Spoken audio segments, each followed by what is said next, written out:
If you get adjusted and not all of your bones pop, is it still successful? Yes. Hey y'all, I'm Dr. Venn, your no BS chiropractor.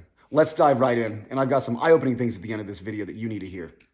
First part, the popping sound is not the goal. It is not necessary, and while I am guilty, I love to hear the popping sounds, as do I'm sure a lot of you guys do too. It is not necessary to have a positive change in the body. So this is the thing you have to understand. If your chiropractor goes and they push on the right bone in the right direction, most of the time it is going to pop, it's going to cavitate. And if it doesn't on that day, then that really means one of two things. Either A, it didn't need to move, so don't keep pushing it because it doesn't need to go.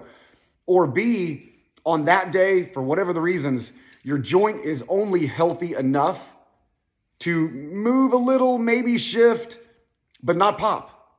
If it was healthy enough and it needed to pop, it would pop.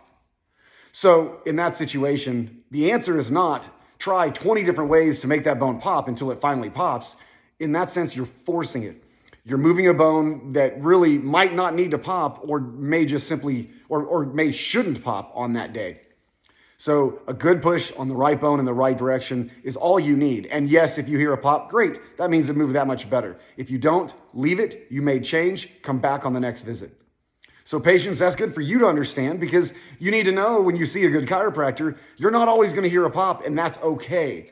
You also need to know that the goal isn't to hear as many pops as possible, because if someone moves bones that are healthy and don't need to move, and you get a pop or a cavitation out of those bones, that can be a negative event.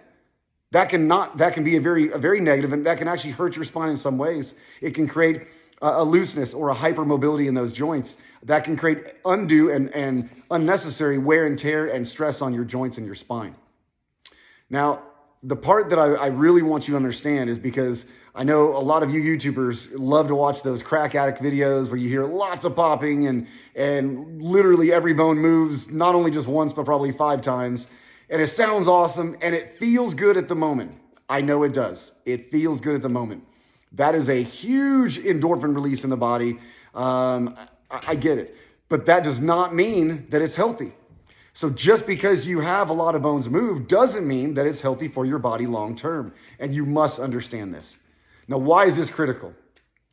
Because if we're always searching for pops, even when you don't need it, not only can we give good results, we can give bad results at the same time. So please understand the goal isn't to pop. The goal is simply to find the right bones, move those bones as much as your body is capable of moving on that day, accept that that's as good as it's going to get on that day, and let them heal. I hope this helps. If you have any questions, leave them in the comments. You're welcome.